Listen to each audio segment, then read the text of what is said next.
Bienvenidos sean todos, hermanos, a este miércoles de oración y estudio bíblico. Así de que estamos estudiando el tema del evangelismo y miramos la semana pasada entonces lo que es el pecado, cómo se introdujo qué es el pecado, cómo el pecado se introdujo al mundo, dónde se inició el pecado. En eso quedamos, hermano, mirando.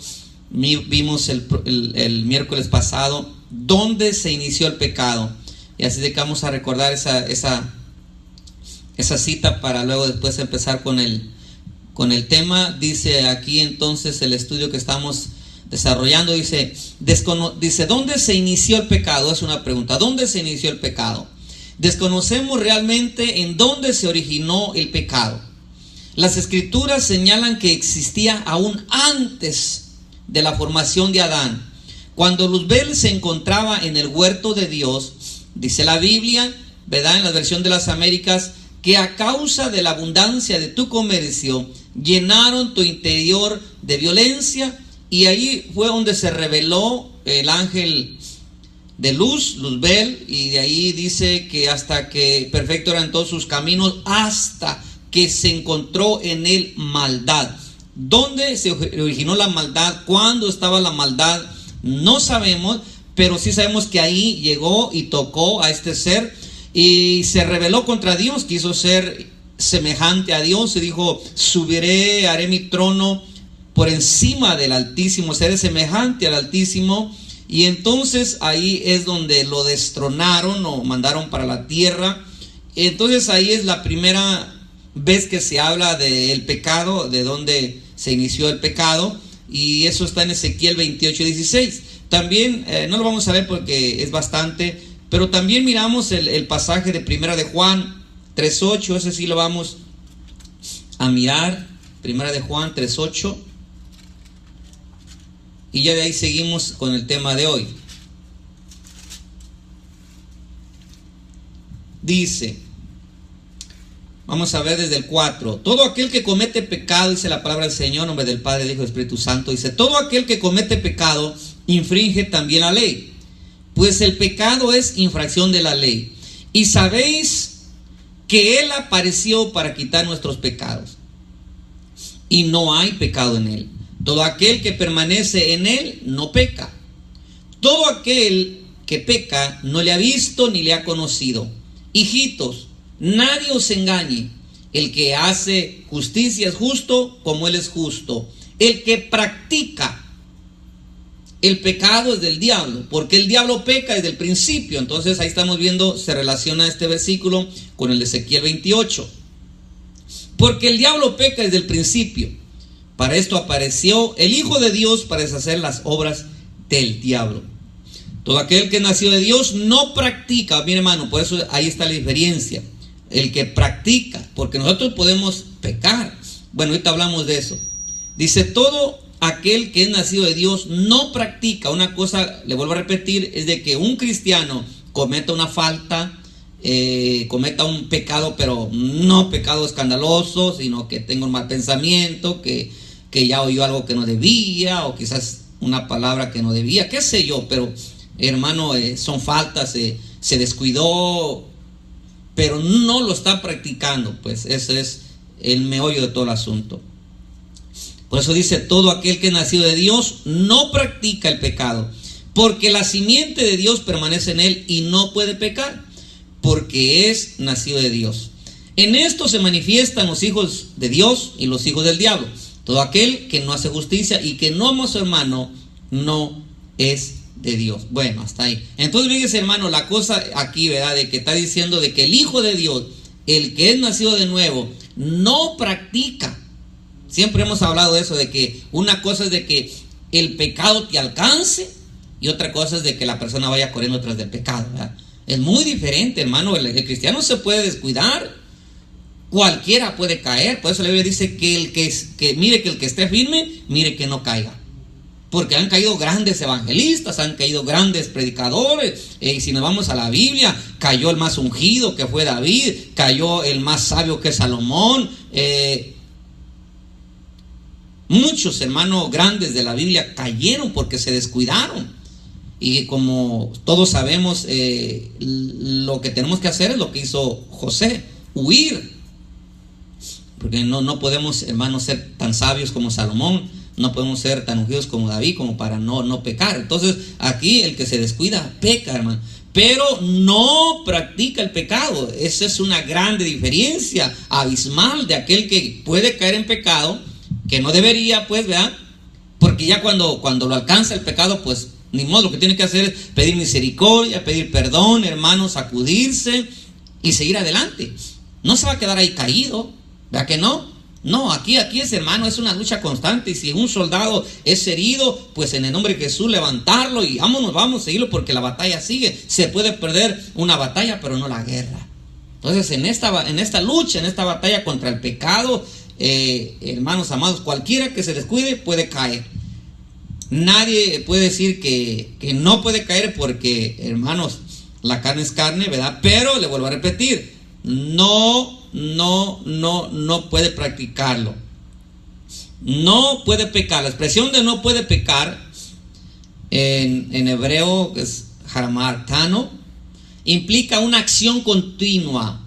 Juan enfatiza que los que de veras nacieron de Dios no pueden hacer del pecado un hábito, porque la vida de Dios,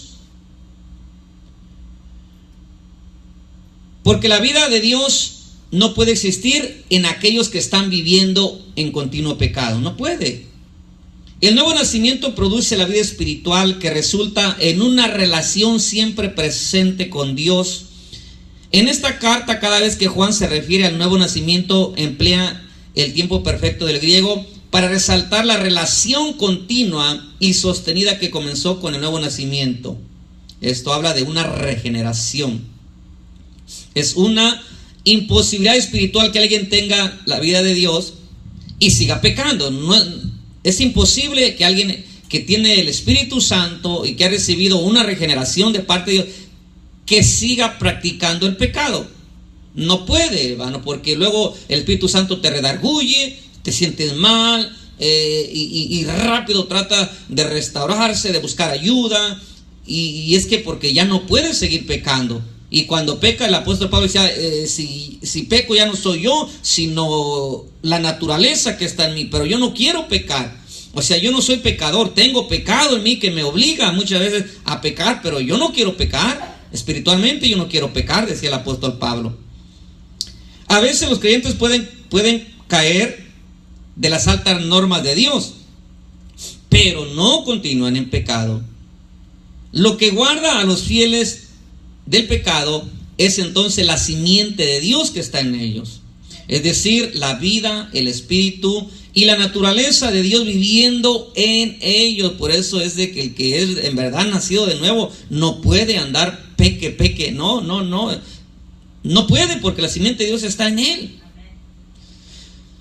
Bueno, la presencia de Cristo y el poder del Espíritu y la palabra escrita, todo eso nos va a ayudar, hermanos, a que vivamos una vida en el Espíritu. Todos los creyentes pueden vivir cada momento de su vida libres de ofensa y de pecado si buscamos a Dios, si, hermano, nos metemos con Dios. Entonces ya no hay oportunidad para la carne. Acuérdense que la concupiscencia está ahí, pero si nosotros vivimos una vida en el Espíritu, entonces no daremos ocasión a la carne para pecar.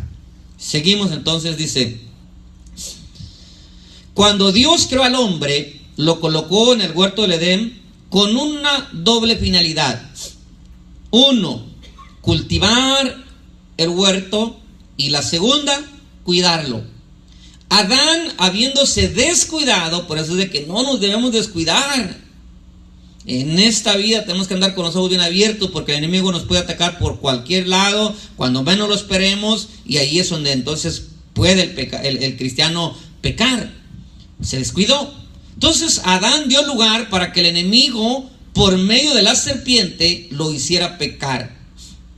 Fíjese, entonces ahí entró el pecado a la tierra.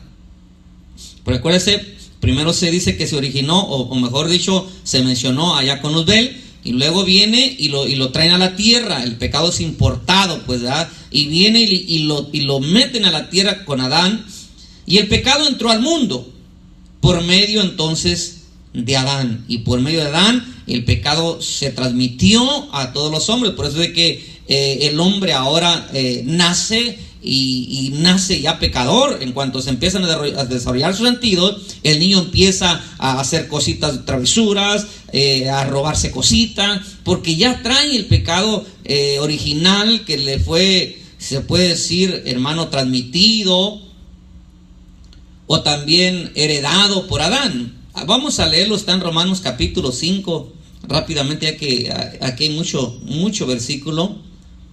Vamos a ver unos sí y otros no, porque usted ya los conoce, solamente los vamos a parafrasear. Y usted ya sabe de que sí son versículos que están en la Biblia. Fíjese lo que dice ahí en Romanos capítulo 5, cómo el pecado entró por un hombre. Dice: por tanto, como el pecado entró en el mundo por un hombre, por Adán, y por el pecado entonces también entró la muerte, porque el aguijón de la muerte es el pecado. Así la muerte pasó a todos los hombres, por cuanto todos pecaron. Fíjese, entonces por Adán entró el pecado, y por medio del pecado entró la muerte. Y así la muerte pasó a todos los hombres por cuanto todos pecaron. Por eso es de que por eso es este estudio del evangelismo. Por eso cuando uno va a evangelizar, hay gente que dice: no, pero si yo soy buena gente, yo no tomo, yo no hago drogas. Piensan que la tienen hecha. No, ya traemos el pecado, hermano, original. Y la Biblia dice que por cuanto todos pecaron, todos estamos destituidos de la gloria de Dios. Dice la Biblia que no hay justo ni siquiera uno. Así que nadie se puede justificar: no, pero yo no hago esto, yo no hago lo otro. Eso es para aquel, ese sí es que es un borracho, ese es un drogadicto, ese sí tiene que arrepentir. Yo no tengo que arrepentirme, yo estoy bien. No, todos estamos destituidos de la gloria de Dios. Ahí la importancia entonces del evangelismo, de lo que estamos hablando. Pero primero es qué es el pecado, las consecuencias del pecado y todo eso. Mire, dice la Biblia que todos, sin excepción, somos pecadores. Vamos a verlo. Salmo capítulo 14. Todos, hermano. No hay hombre, mujer en este mundo que no sea pecador, que no sea pecadora. Entonces 14 del 1 al 4 dice: dice el necio en su corazón: no hay Dios.